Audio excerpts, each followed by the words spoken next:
Welcome to Wrestling with Heart, a podcast looking at pro wrestlers giving back to their community. Join me, Stanley Carr, as I interview wrestling's hottest names who use their platforms as entertainers to raise awareness and do community service.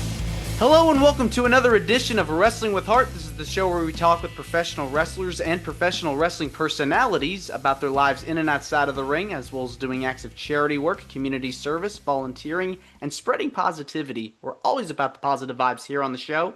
And with me right now, I've got a very special guest. He is a longtime professional wrestling referee, having worked for the WWE and WCW. I'm pleased to welcome the one and only Billy Silverman. Welcome, Billy, to Wrestling with Heart. Hi, thanks for having me. All right, it's my pleasure. So, you're from a town in Maine called Auburn. Talk to me about your Auburn. childhood and upbringing. Yeah, grew up in Auburn, and then kind of through my dad and a friend of his, actually a friend of my dad's was a promoter for Vince's father. He did like shows up in my area. He also promoted, his name was Sam Michaels, and he also promoted the Ali Liston fight in Lewiston, Maine, where it was like a one punch kind of thing. If you're not familiar with it, you ought to Google it. It's kind of an interesting story. So he was a promoter. He promoted all kinds of events, concerts, roller derby, you name it, he did it. So it's kind of always around all that stuff. And then I met some people through Sam who they were going to be business partners and they were going to run some shows in Maine.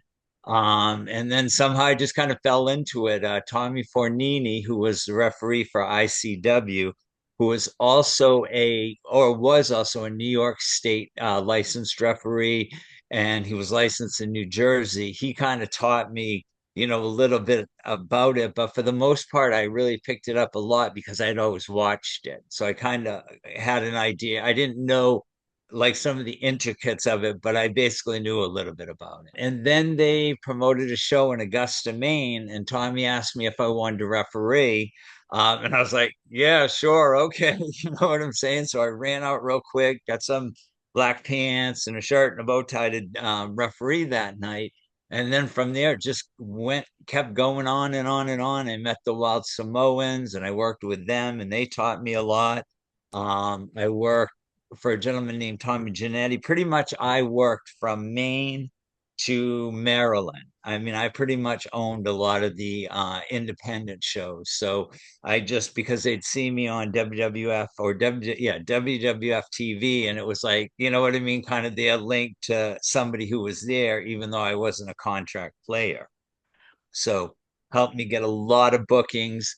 Yeah, for several years, I would say at least 10 years, I just did independence, but I literally worked almost every single weekend. Wow. Now, were you a fan before this? Did you watch on television? I did. When I was a kid, I was really into it. Like a lot of kids are just, you love wrestling. And so, like I said, my dad's friend always promoted Vince's father's show up in Maine and New England.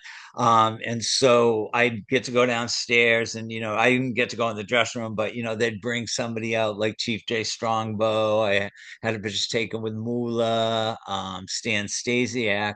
Those are some of the people that I got to see as a kid. So I just loved it. And I got to see them close up. So that was kind of cool. Wow. Yeah, I mean, I bet you'd have butterflies just walking through the locker room because you've grown up watching these people. Yeah, it's really weird. You're right. Some of them, like for instance, I'll give you an example of Ivan Koloff. I loved him as a kid. And then at the very, very end of his career, I got to work with him at I'm trying to think of it, the UWF, Herb Abrams promotion. And he had brought in a bunch of the old timers, and he was definitely not his best days were behind him, but it was still really cool that I got to work with him because I was a fan of his as a kid. And then I got to work with I worked with Bob Backlund back in those days. I worked with Killer Kowalski. So I worked with a lot of the old timers as well. But I was Wow. very young when that happened. I was very young when that happened. So.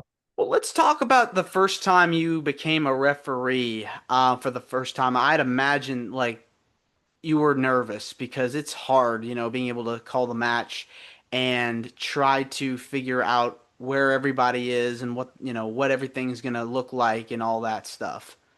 Sure, very, very intimidating. And I wish I could think of my first match. And I don't know why I want to think it was Tom Brandy. And I don't remember who it was against, but I just remember getting in there, and then as I was walking to the ring, I was like, "Oh, I can do this," like no problem, I got this covered. And then I got in the ring, and I was just like, "Oh my God, what am I doing? I have no clue what I'm doing." And it just kind of worked itself out, because some things you can figure out, and then after I kind of, said to myself, "You're the third wheel here. You got to make sure you run and make sure you keep with it." So I think I did a good job because obviously after that I started working all the time. I was contacted by a lot of promoters, and my big thing was I could take really good bumps, and I'd let most people bump me around.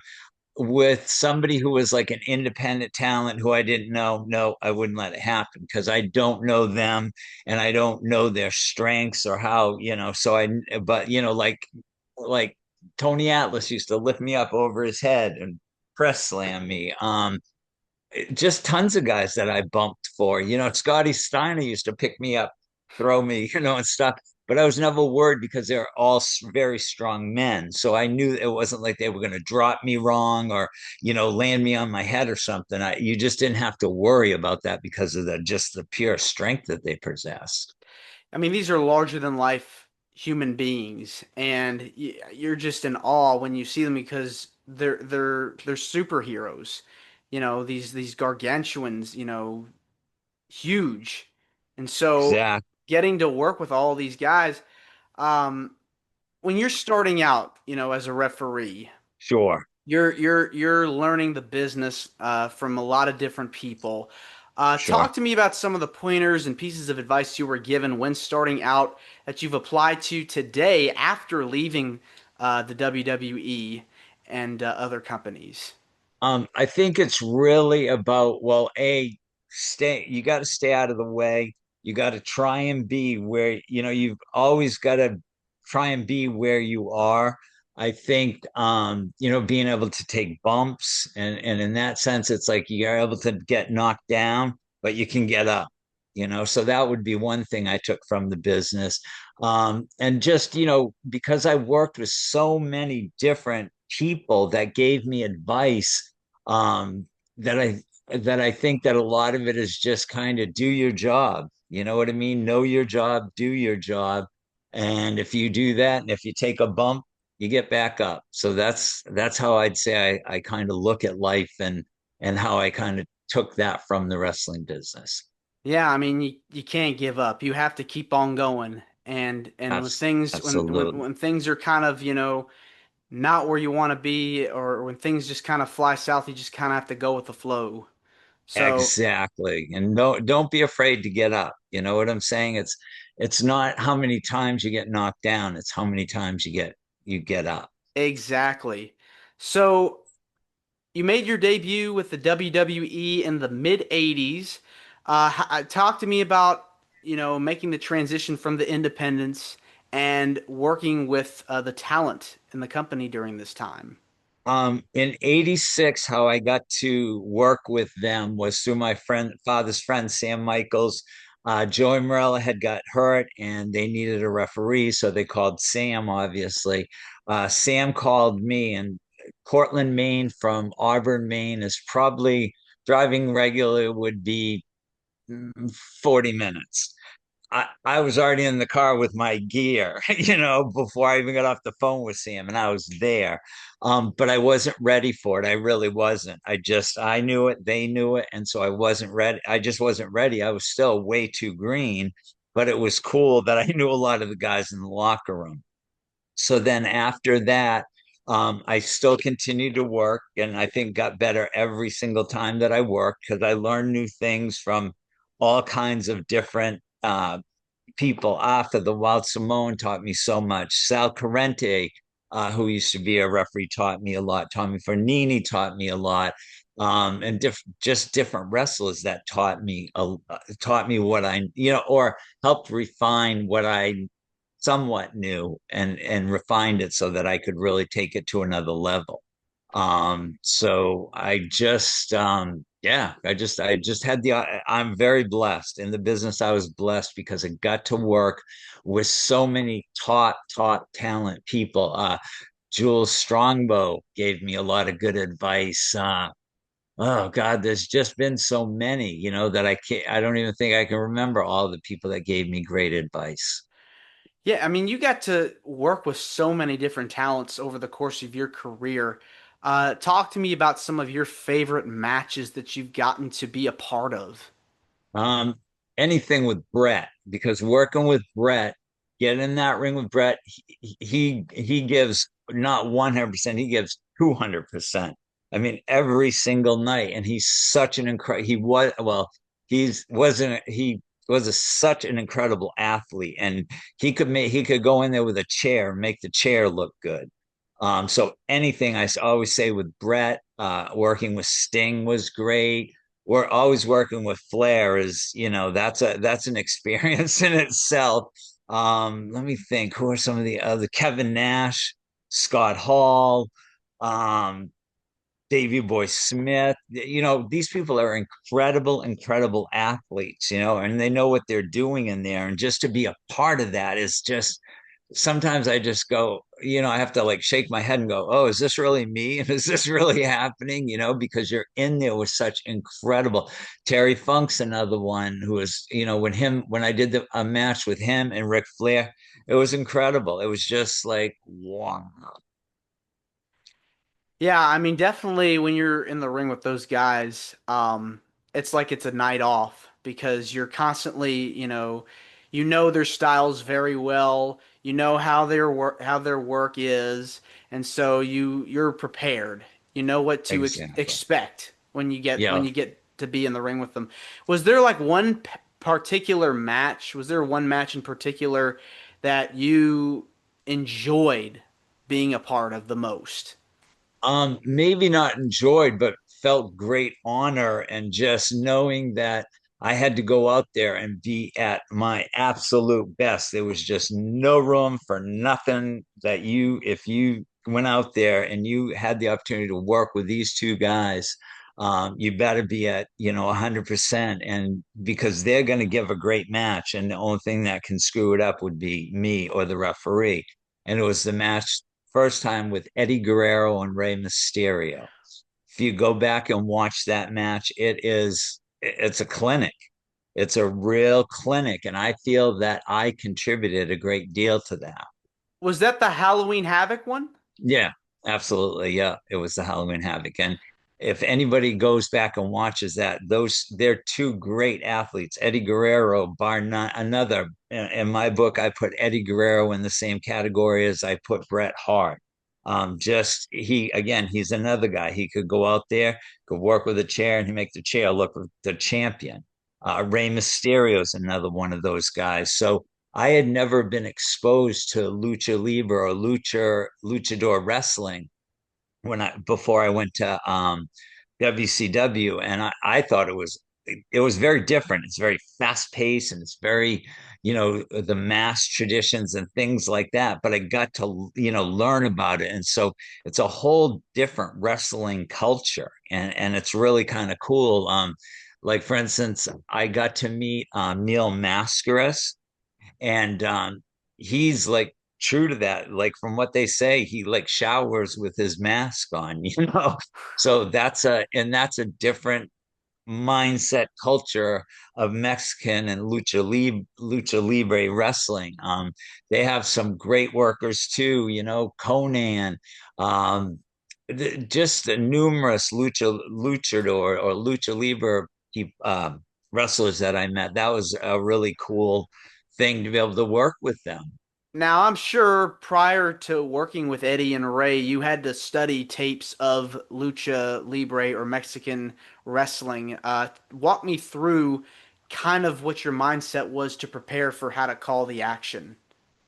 Well, prior to that, the the Mexican talent had been brought into WCW, and I believe that was through Conan.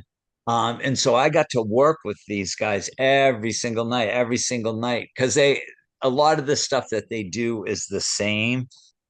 With Eddie was different. He could definitely do that Mexican lucha style, but he was more, I want to say, I don't want to say Americanized, but didn't do as much of that kind of thing.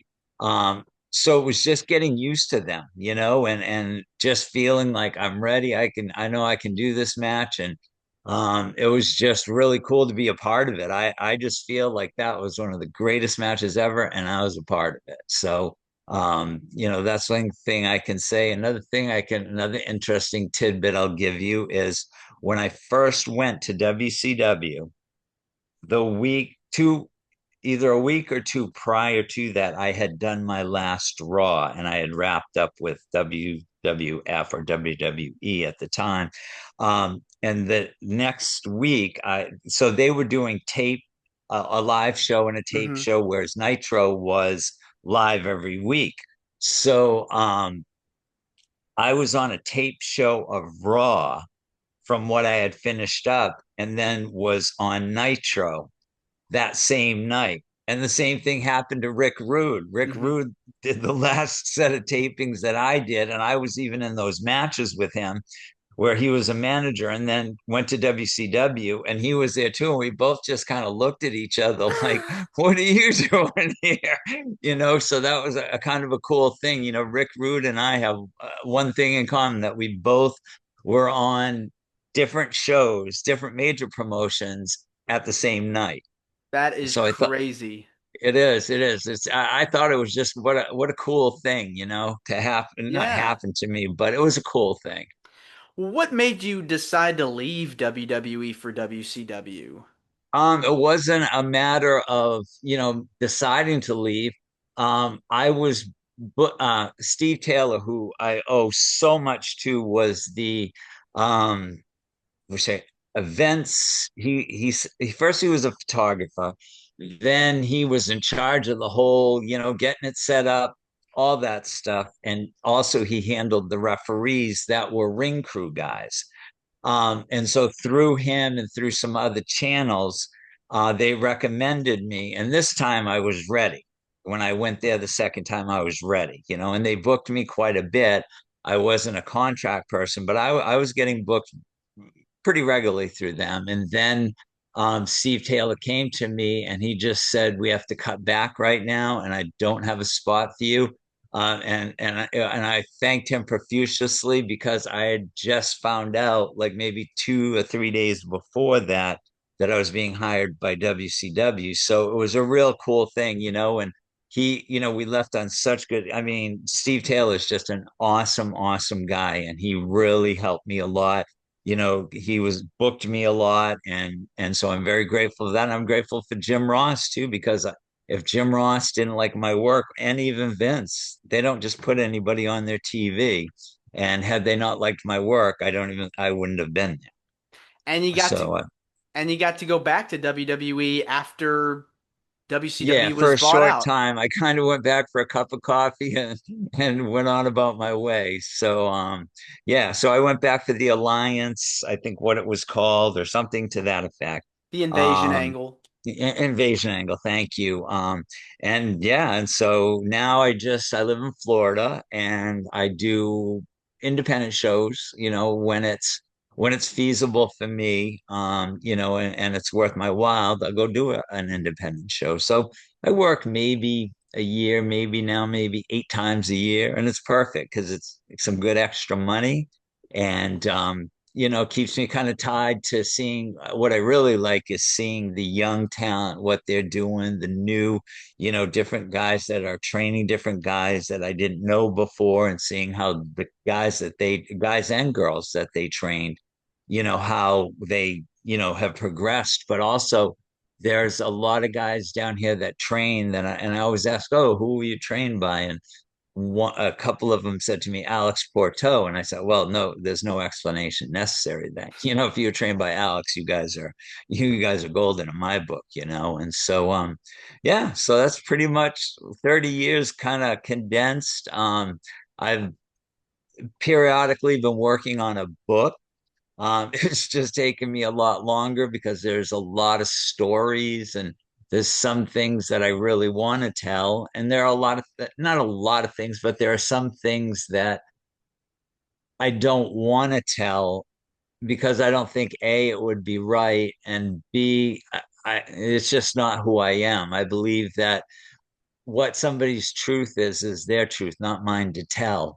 About things I might have seen or things like that. There's just I don't feel like that's going to add to the book. I feel that I have enough content without those kind of things to write a book, and that's what I've been working on. Yeah, I mean, you got surely have a lot of stories to tell and have been around the locker rooms of both WWE and WCW and are now doing the independent circuit. And I think that's kind of cool. The independent scene has really taken off in recent years. I feel like indie wrestling has really grown, and you see a lot of stars really making their way to the bigger companies now with WWE and AEW and all these different platforms. I think, Promotions, yeah. yeah, and I think the future of wrestling, I feel like, is in good hands because you got all these different alternatives now, and they're accessible.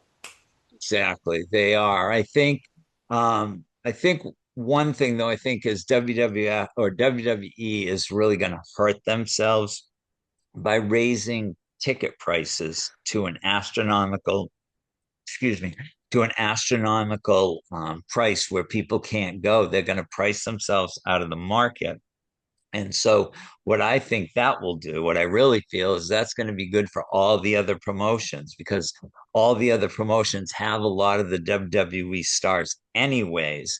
And so you can see them and you can see them under a different umbrella. There's a different booker there, there's, different producers there. So you can get a real variety.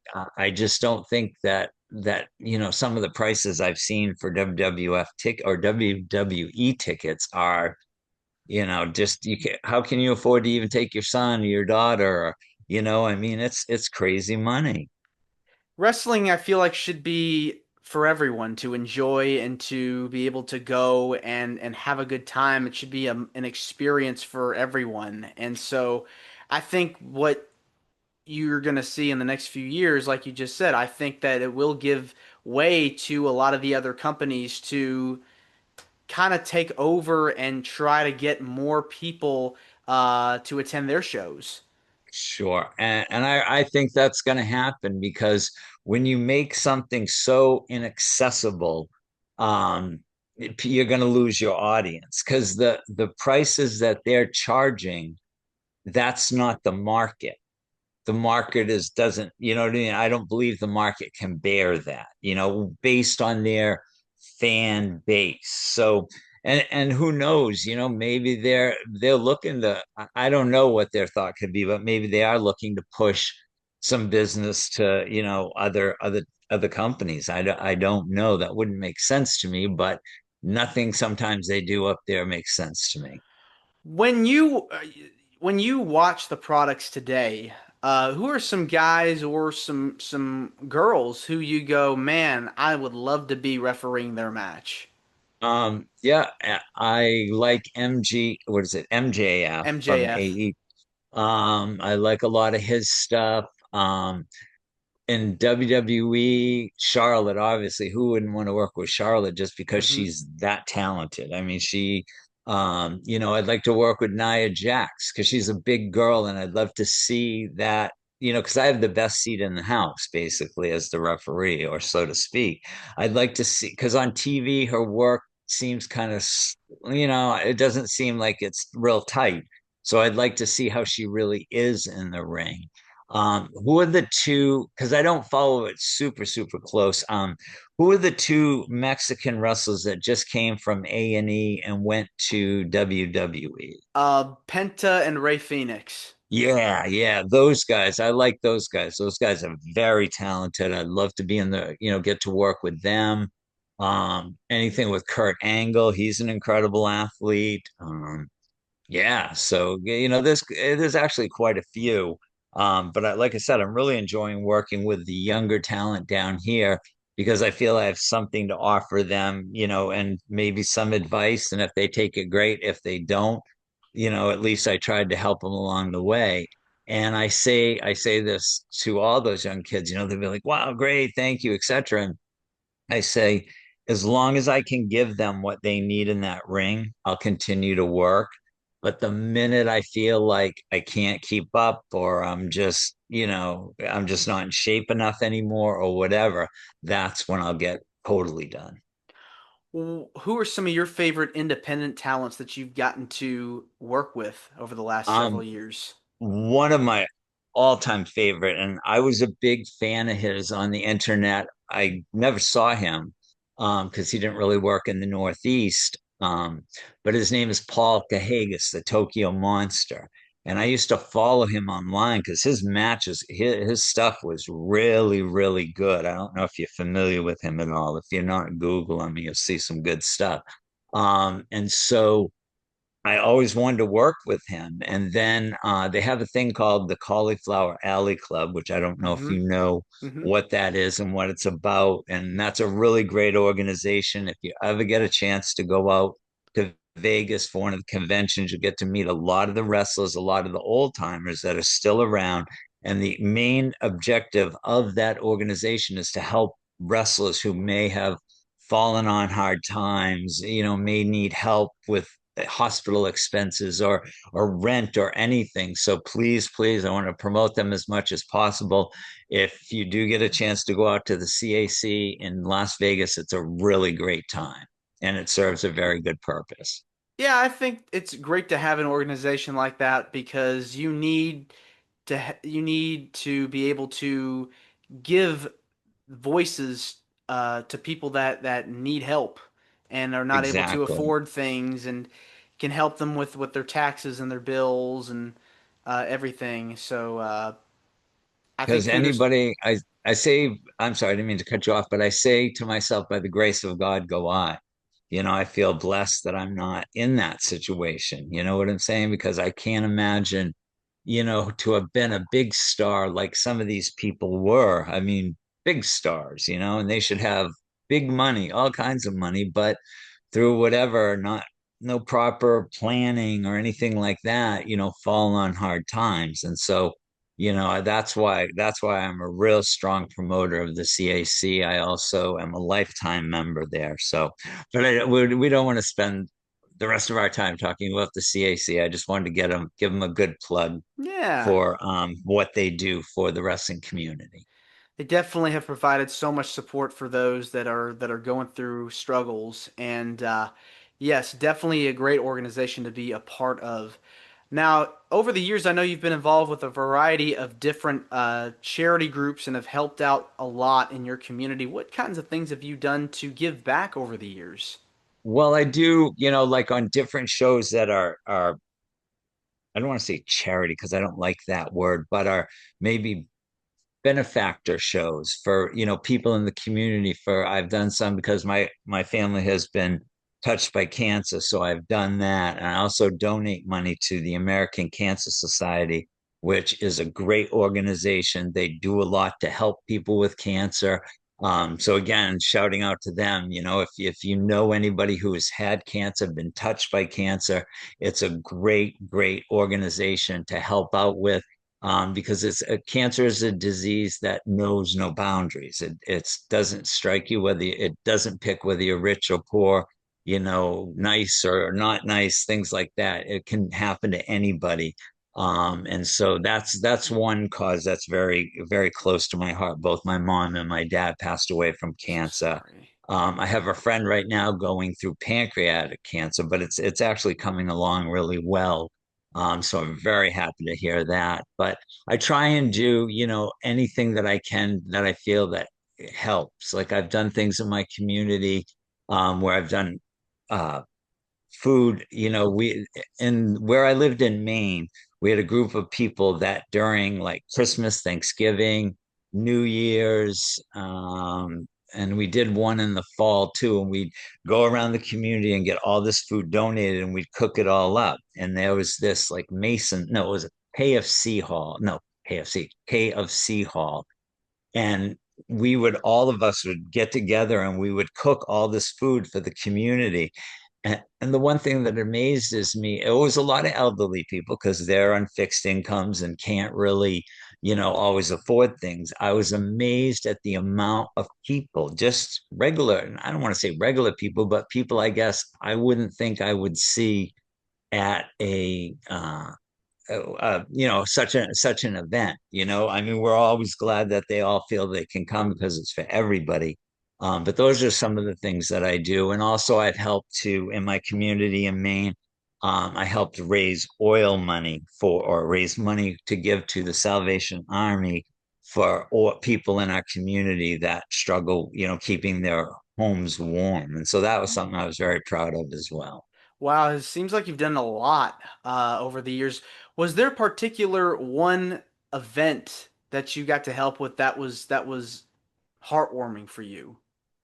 Um, I would say it was when we do the community dinners because so many people in our country are food, what's the word I want to use?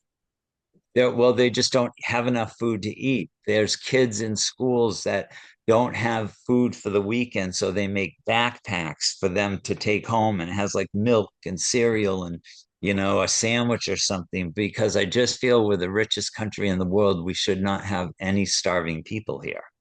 And so for me, and homeless, I've never really been involved in the homeless crisis or situation, but you just got to feel for those people because there's so many, especially veterans.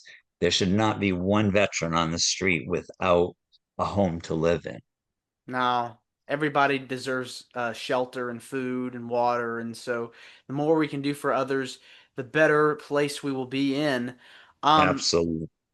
well, what is it about giving back to the community that gives you the most joy? Well, I'm a Christian and I practice my faith. I will tell you, I'm not a holy roller. I'm not going to try and recruit you, and I'm definitely not a Boy Scout. But I just feel like my heart is what gives, and my Christianity touches my heart to want to help people. I really believe that. So that's where I think that comes from a place of my Christianity wanting to help people because it just makes you feel good. I can't think of the number of times when I say God puts you where you're supposed to be.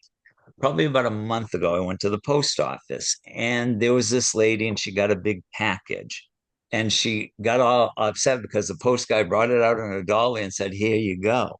You know what I mean? And this woman's like maybe Alexa Bliss's size. And so I took the dolly and I rolled it out and I put it in her car and she was so thankful. And that made my heart feel good, and that said to me why I believe in God, because God put me there because he knew she needed help and God knew that I would help her. That's a very inspiring story, Just a simple act of kindness, I feel like is something we could all learn from and do and practice more of. Exactly, especially with the crazy world we live in right now. Hmm. That's for sure.